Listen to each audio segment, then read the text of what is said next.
Hi, I'm Russell Horwitz, and I'm going to be talking to you about influencing skills today. Now, my background is in engineering. I used to be an engineer and an engineering manager for many years, and I've been doing leadership development work for about 10 years since then. I'll never forget my early experiences as an engineer, where, like any good analytical person, I always believed that if I could prove to somebody why they should believe something, that should be enough. But it often wasn't enough. And there were some things that I was missing. Firstly, I never really understood the science of why people resist change, why they resist ideas. There is a science to it, and that's a lot of what we're going to be talking about today, by the way. And the other piece of it is I never really understood the role of listening in this whole exercise. And the more I learned to listen, I found the better I got at influencing people. There's a whole range of tools in this area, and I'm going to be going through a little model with you and talking about the tools. I'll try and split them up for you and make them as understandable as possible, and come on in and enjoy the ride.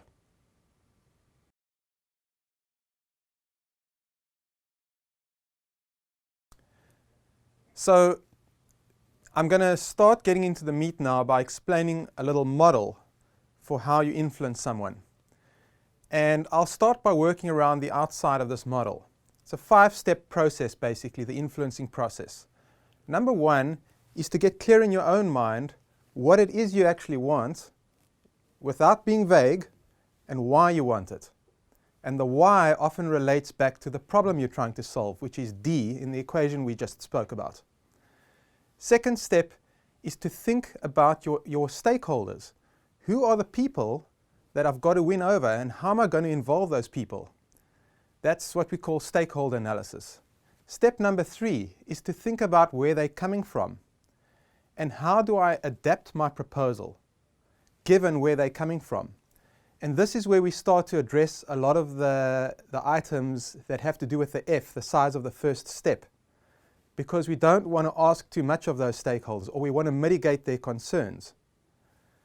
The 4th piece is where we construct our pitch.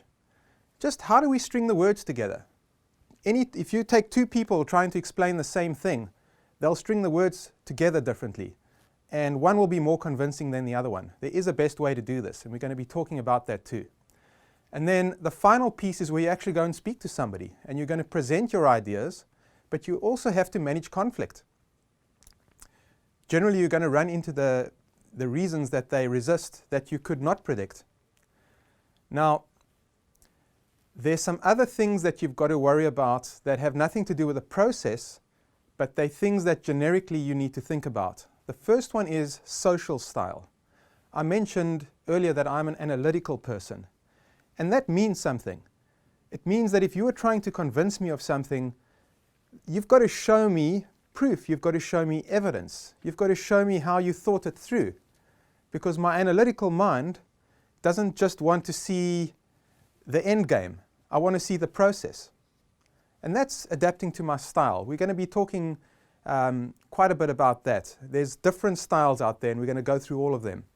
And the final thing is, and this often happens a lot before you actually need to influence someone, is what we call personal power, which is how do you build the right type of relationship with someone, sometimes long before you need them, so that when you do need to influence them, you're not just somebody in a blue shirt that walked in, or an email that arrived on someone's screen. You're somebody that they respect, that they potentially like, and they want to hear you out. We're going to be talking about that too.